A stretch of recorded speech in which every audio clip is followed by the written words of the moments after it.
In the vast landscapes of the American West, many men have gone missing. Some by accident, others by choice.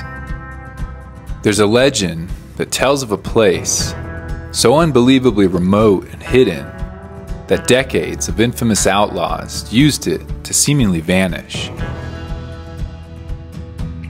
A place that lawmen and detectives either didn't know about or were too scared to venture into. Was this place real, or perhaps just another myth of the old American West? Wanting to see for myself, I set out into a rugged canyon, said to have been a favorite hideout of these men. What I found was both intriguing and mysterious.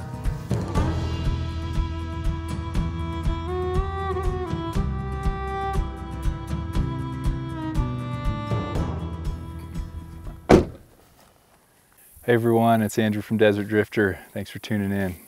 Well, I'm a long way from home. I've been on the road for a little over a week, and whenever I'm gone for these extended periods of time, there's always a common problem I have when I get back home. Whew. Feels good to be home. I'm hungry.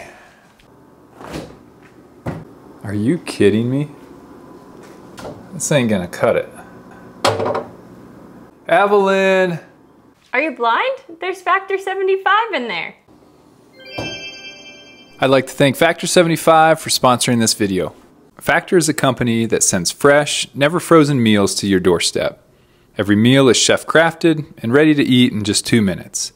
There's over 35 weekly menu options and a bunch of add-ons like smoothies, juices, and snacks. Every meal I've tried so far tastes great, and I can eat real meals in a fraction of the time it would take to prepare them myself. Using Factor is a huge help because it saves us tons of time grocery shopping and allows me more time to travel and film. And it creates more time for what really matters. If you're interested in checking it out, head to factor75.com or click the link below and use code DesertDrifter50 to get 50% off your first Factor box and 20% off your next month of orders.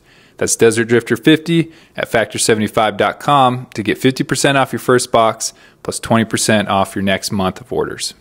All right, let's get this show on the road. So I am basically at the end of where my car's gonna take me. So let's go check out the rim over here. And okay, here we, oh, wow. So there's the river way down there. And already I'm seeing possibly some like natural caves down there. I think I'm gonna drop in like on the other side of this. So with a loose game plan in place, I familiarized myself with the rim and then got my gear packed up and ready. Once I finished that, I headed down to the small notch in the rim that signaled the way down. All right, my friends, let's get rolling. Well, as you might expect from an outlaw hideout, the trail down looks pretty rugged. So there's looking up at the entry point. I mean, if you had no idea that was there, how you would ever find it, I have no idea. As I said earlier, I'm a long way from home. This canyon isn't in the American Southwest. It's much further north, in Wyoming, along a portion of the Outlaw Trail. The Outlaw Trail in the late 1800s was a stretch of land running from Canada to Mexico. It contained some of the roughest and most forbidding areas the United States had to offer. Because of its remoteness, outlaws on the run loved using this region as a place to hide when the law was hot on their trail. This canyon I'm backpacking into was smack dab in the middle of it. And because of that, legends abound that this was a favorite hideout for outlaws like Butch Cassidy and Jesse James. Whether or not these were true, I aim to find out. Look at that, I'm already seeing numerous caves down there. There's one, there's another one, possibly, I don't know, I can't tell if that's a third one or not. Bringing horses down this is pretty hard to fathom. I would imagine they were leading them as opposed to riding them, but I don't know.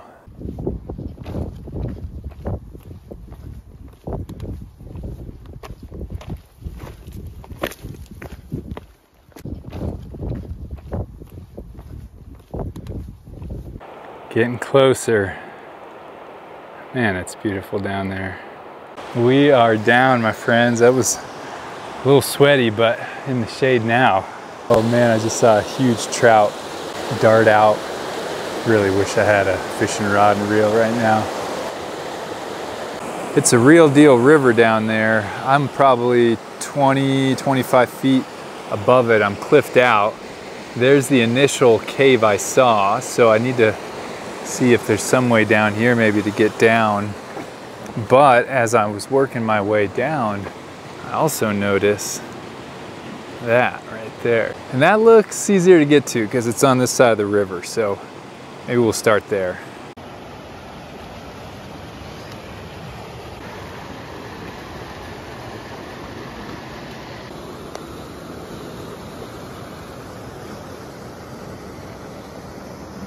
It is some slow traveling down here. Just really loose, and I don't know how well you can tell. It just drops pretty steeply into the river. So, I mean, if you fell, not be a good thing. So this is kind of neat. All this rock here is limestone, and I just noticed here's some seashell fossils in it. I believe the cave is just like right there. I'm gonna drop my pack here because for the reason I just mentioned, it is quite loose and steep.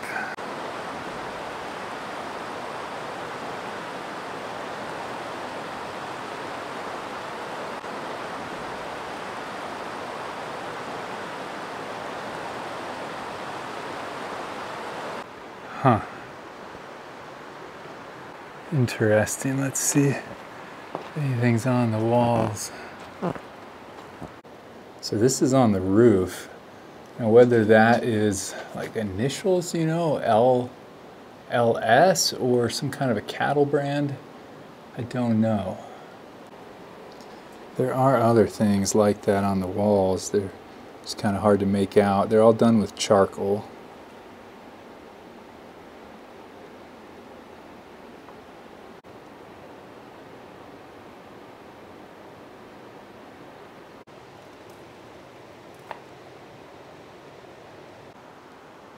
This cave had some loose wood and an old fire ring in it.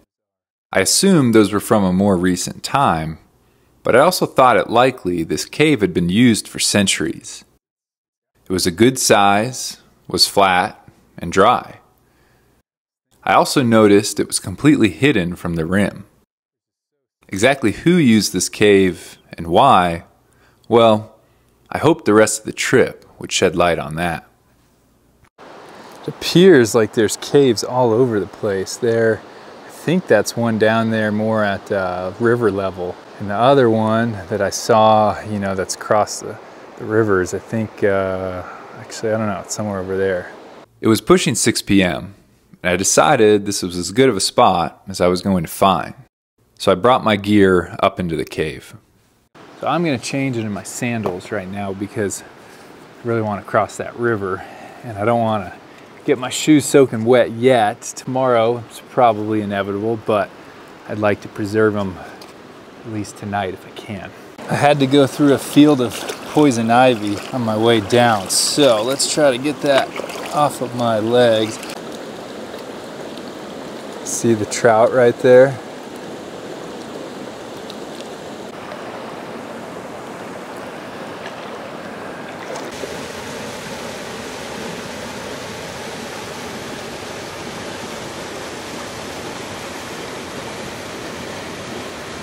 Wow, look at that.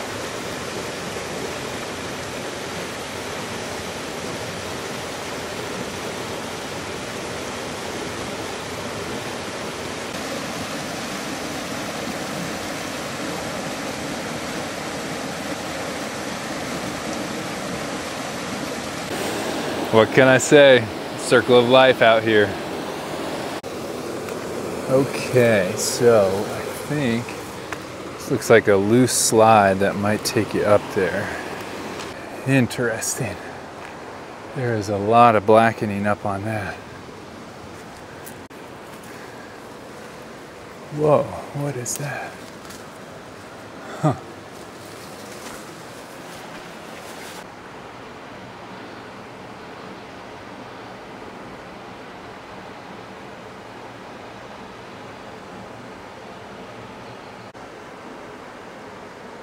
Wow. I mean, my first thought is like this is an old hitching post down here to tie horses up to.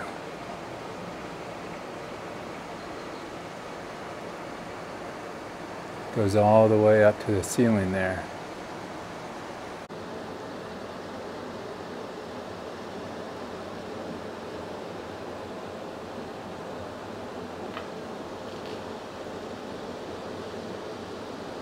Yeah, there's a wooden beam that's been buried underground here, at least partially.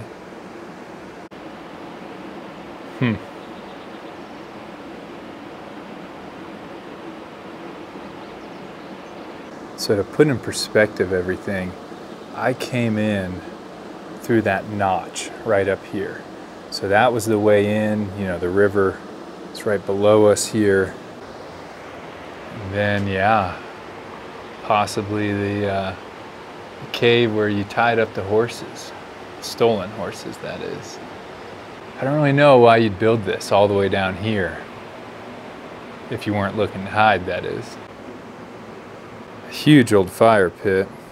Just like the other cave, there's a lot written up on them in charcoal, but exactly what they say or what shapes they represent, it's hard to say.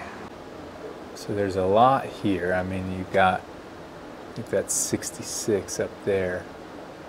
But what caught my eye here, I think, right, R.E. Evans, 1912.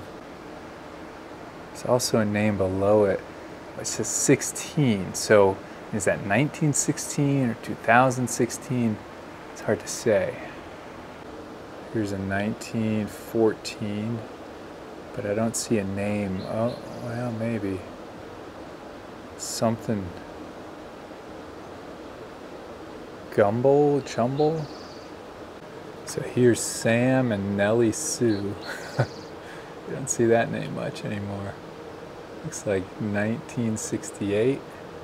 So I want to try to give you guys just a sense of scale. This one is quite a bit bigger than the one I left my backpack in. I mean, I'll stand over here by this, you know, probably almost about 12 feet tall ceiling. You could easily fit a handful of horses in here, or mules, obviously people. But unless this was like fully walled off at one point, which, I mean, I guess that's another theory, that this could have been. My mind began to wander with possibilities. Perhaps this wasn't a simple hitching post after all.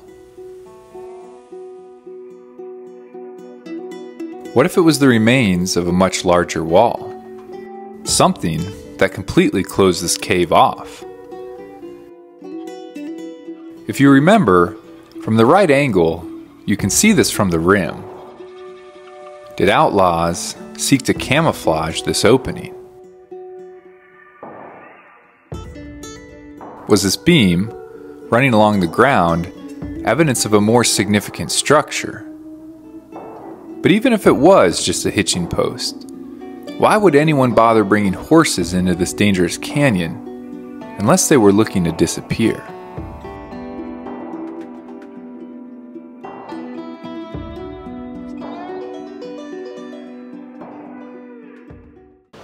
Pretty fascinating stuff, I gotta say. So climbing down, this is actually a pretty cool vantage point. I didn't realize this on the way up. Okay, here is the third and final cave I spotted. Now that I see it, I'm not sure this was ever used for anything, because if you look back, I mean, it's pretty close to the water. Wonder if it even floods at times.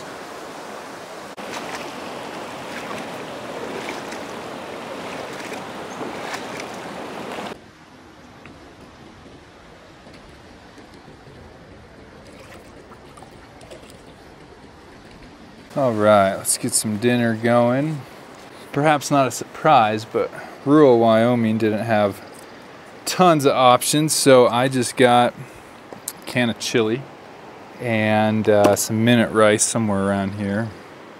I lived in Hawaii as a kid for a couple years. My dad was stationed there, and they eat chili, or I should say they eat rice with their chili always. And ever since I lived there, I decided that's a pretty good idea, and I always eat rice with my chili.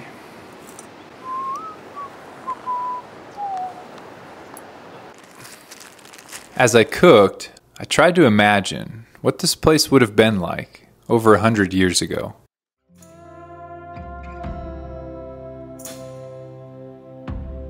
Its remoteness and difficulty to access back then was hard to fathom.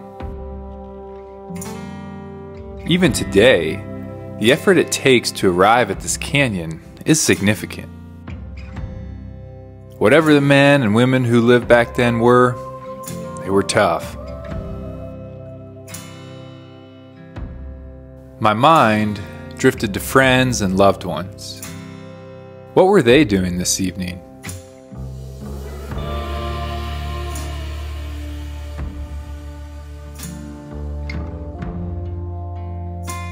Alone, I felt a touch of sadness. As much as we've romanticized the Wild West outlaw, their existence must have been hard and lonely most of the time. How many of them had looked out over the same landscape and pined for something different?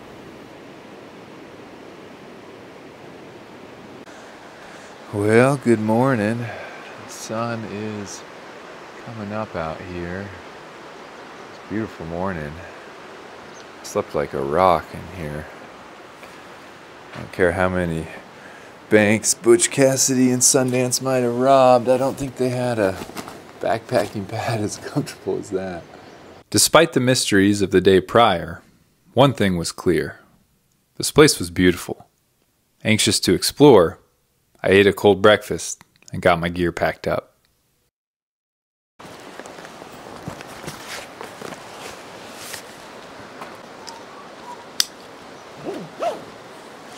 All right, well, let's get going. I saw a faint trail this morning that kind of goes up and around my cave.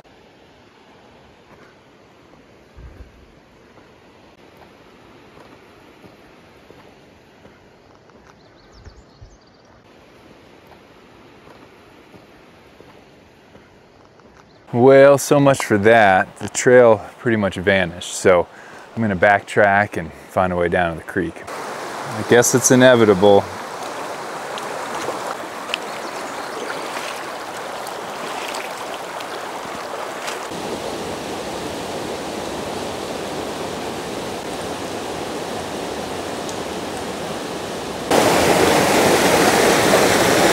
Check out that natural arch up there.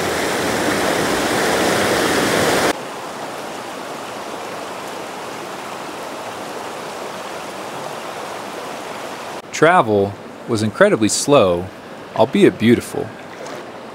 The river got increasingly narrow and fast. Not wanting to risk it, I left my pack and camera gear on the bank and continued on with my phone in a waterproof case. So I just turned the corner and look at this. This limestone is absolutely loaded with caves. Huh. This definitely looks like somebody brought it there as sort of a makeshift table. Some old wood. Let's see if there's any engravings on the walls.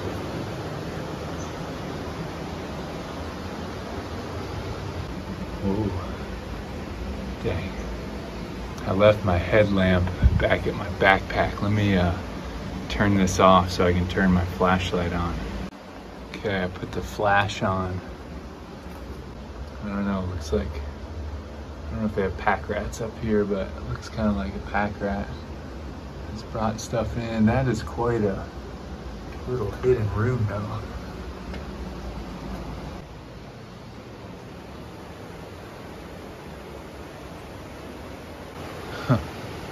It is an interesting place. Man, this is like a paradise down here. There's a bunch of trout in this big pool. I don't know if you can see them now, but I spooked them. Little waterfalls cascading all over the place. Check this out, I spotted it from the creek. It is an absolute bushwhack.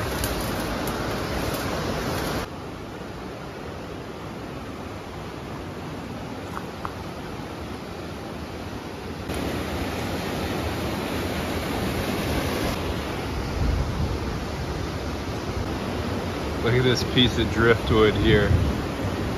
That's pretty neat. Well, definitely evidence of more fires.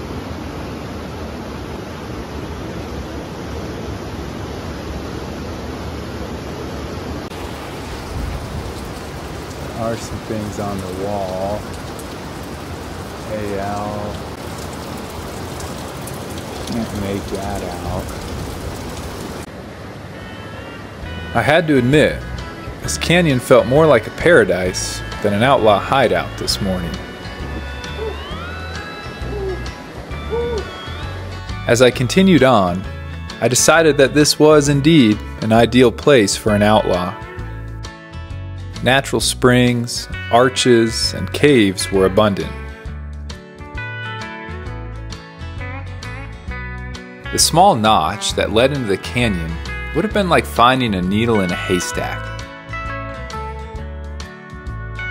Water and natural shelter was plentiful, and it was in the vicinity of other outlaw roosts. This canyon is beautiful, and yet I wouldn't want to live in it, constantly checking the rim for posses, afraid to expose my back to my fellow outlaws, and sleeping with one eye open and my Winchester cocked.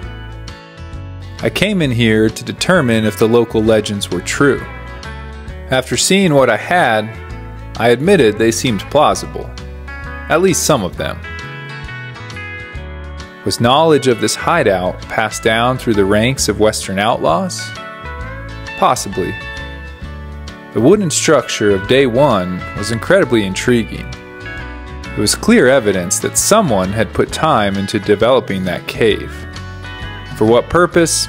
It's hard to say with certainty. Historians have always had a hard time tracking down the truth about people who didn't want to be tracked during their lifetimes. Here, in these vast spaces, the legends seem as timeless as the landscape itself. And I'll continue to go in search of them.